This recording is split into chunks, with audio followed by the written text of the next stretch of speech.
Yep, that's right, Adam. These grizzlies are at the paw front of technological research. Oh, it's garbage locks and the three bears. Finally, some testing that I can bear to watch. We're at the Grizzly and Wolf Discovery Center in Montana. So when we get the product... But what makes these grizzlies the ultimate garbage testers? Time for our scientists to trash talk. There's no better way to verify if something is really bear resistant than to see if it can resist a hungry bear. A bear that might weigh up to 1,000 pounds or 450 kilograms.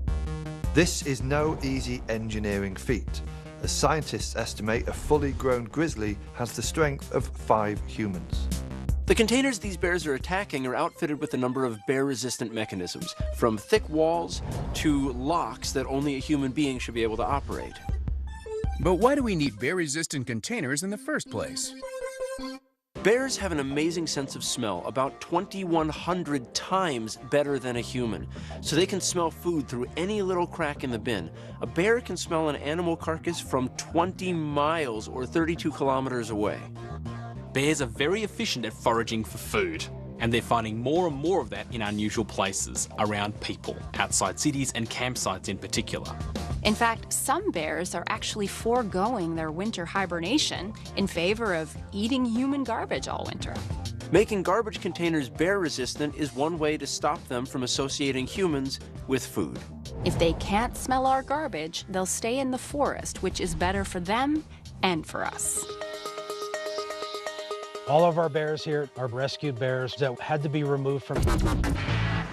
It may seem ridiculous, but using an excavator to power a boat is actually quite clever, and it comes down to a quirk of how paddling works. To work out how fast paddling will move a boat, you need to look at the conservation of momentum. Momentum is mass times velocity, and the change in momentum of the water being pushed backwards will match the change in momentum of the boat being pushed forward. It takes less energy to move a large amount of water slowly than it does to move a small amount of water quickly. A paddle this big is really energy efficient, so the boat speeds forward even though it takes the guy time to swing from side to side between strokes. I feel sorry for the bloke who's got to dig a hole with a paddle. How does he do that? That's crazy. We all need to give this guy a hand, because if he tries this again, he may need one. But is this just a witless, mittless molten metal worker, or is science lending him a helping hand? The only reason he can pull this off is because of something called the Leidenfrost effect. This is when a liquid comes into close proximity with something much hotter than its own boiling point. This guy has covered his hand in water so that the outer layer of the liquid will instantly boil, creating an insulating layer of gas. However, this insulating layer is only there for a very short amount of time. This is why he moves his hand through so quickly. This is extremely dangerous. Don't try this at home or at your local metal smelting facility. Are turning boating on its head with their self-righting boat, Thunder Child. Yeah, this is about the most stressful bit now. Designed for navies, law enforcement, and search and rescue, Frank and Mary are so sure of this cruiser's capsizing capabilities. They're inside the cabin during the test. I love me a good old-fashioned self-righting boat. This is how they should have designed the Titanic. And one good turn deserves another. So we're dropping anchor in Ireland to meet the brains behind this rock and roll boat. When we decided we were going to stay in the cabin, people thought we were fairly crazy. Hanging upside down at 180 degrees was quite stressful. Yeah. You always think that you can hold on to yourself, but you can't. You're absolutely at the mercy of the harness. All the blood's rushing to your head then, isn't it? We'll get it over with, pull it now. But yeah, it was a great feeling when it was done. But what makes this boat a Titanic turner? These guys are putting their self-righting boat to the test. They're so confident that they can flip it over and it'll flip right back that they're even putting themselves inside the boat. They perform this test by dangling a strap down from a crane. That strap goes all the way under the boat and is attached to the boat on the opposite side. Then, by pulling up on that strap from this direction, it pulls down on the boat from this direction, creating a turning force and flipping the entire boat more than 180 degrees. Once it passes that 180-degree mark, the boat is able to right itself, pulling a full 360. There are two main forces acting on a boat. The force of gravity pushing it downwards, and the force of buoyancy pushing it upwards. The boat has a center of buoyancy, which is just the average position of all the buoyant forces pushing up.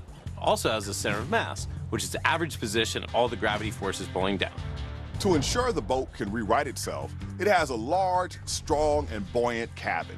So the buoyancy forces will act on the cabin and want to push it back up to the top. The center of mass is also low in the boat, and this means the boat is hard to capsize in the first place. Normally, that center of mass is under the water. If the boat capsizes and that center of mass gets high, gravity wants to pull it back down. The combination of gravity pulling down the low center of mass and buoyancy pulling up the cabin works to right the boat if it capsizes. And this boat is so effective, the crane has to apply 13,000 pounds or 6,000 kilos just to flip it over. Which means this ship is boatily amazing. Boat is incredible. I'm so glad this exists, and I'm sure it will save many lives. That said, there is no way I'm getting in that. We all know wingsuits fly down and across. But our next high flyers in Utah are tearing and defying gravity by going up, up, and away. Wow! You said it, Karen. But how can a wingsuit gain height?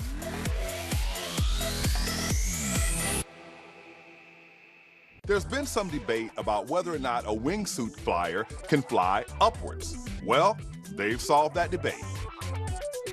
Wingsuits are an incredible piece of technology. They allow the wearer to glide through the air without anything else. They act as an airfoil, creating a region of high pressure below the wingsuit and a region of low pressure above it. This is what generates lift. Here, they're carrying out what's known as a wingsuit flare, which allows them to get to a height of 250 feet or 76 meters using the power of lift alone. What's important here is their angle of attack, which is the angle their bodies make to the oncoming air. And up to a certain point, the greater the angle of attack, the greater the lift. If they start with a small angle of attack and they change too quickly to a large angle of attack, they won't be getting any altitude. Instead, they'll experience a sudden increase in air resistance and they'll lose some of the kinetic energy to turbulence. This is known as a stall. Simply by pushing their toes down, they can start increasing their angle of attack. Once they start their climb, they can change their angle more rapidly and gain more lift. Their body position is very important here. They want to spread out their arms and legs and make them very stiff so that they create a nice, strong airfoil. Eventually, at the top of the flare, their vertical speed goes to 0. At that point, they can deploy their parachutes and glide safely down to the ground. Now these guys have some serious flair. For this awesome trick. Shot. Now that's what I call a sticky situation. This is the trick shot of all trick shots. This changes everything. How does a miner pull off this major league stunt?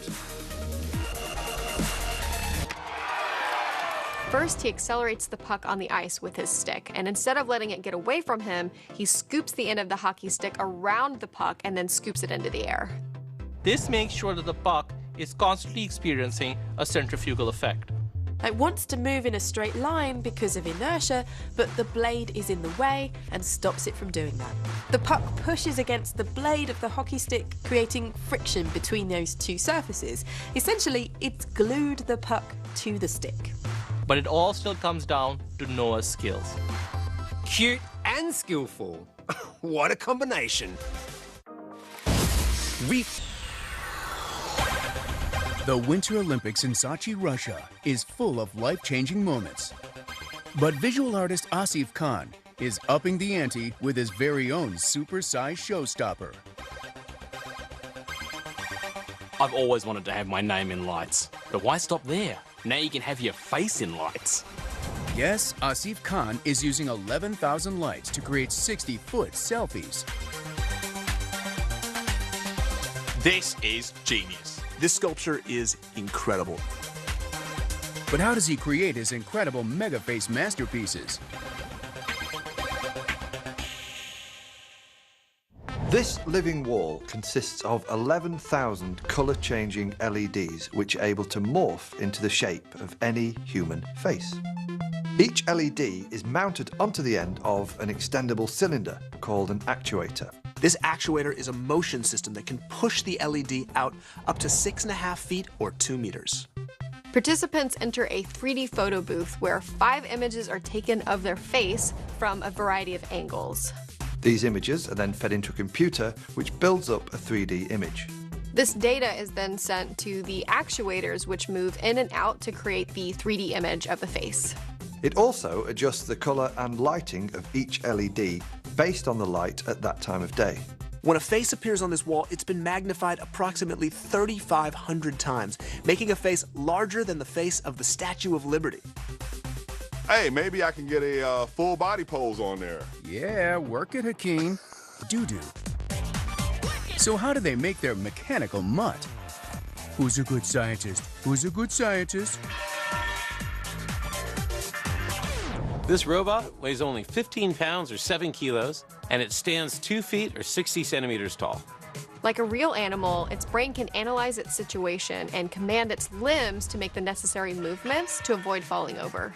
This robot dog has many sensors, but perhaps the most important is its gyroscopic sensor. The gyroscopic sensor senses motions in its rotation and orientation. This means that as the robot starts to pitch over, it's able to react to that situation intelligently. What's really impressive is that the dog can actually regain its balance after taking a heavy hit, like a kick. In response to a small push, it'll adjust its balance and its center of gravity to stay upright. But if the force is larger, it's going to change its next step to compensate. And even if it did fall over, this robot's able to roll over and stand back up. It's when the robot dog kicks back we know we're in trouble.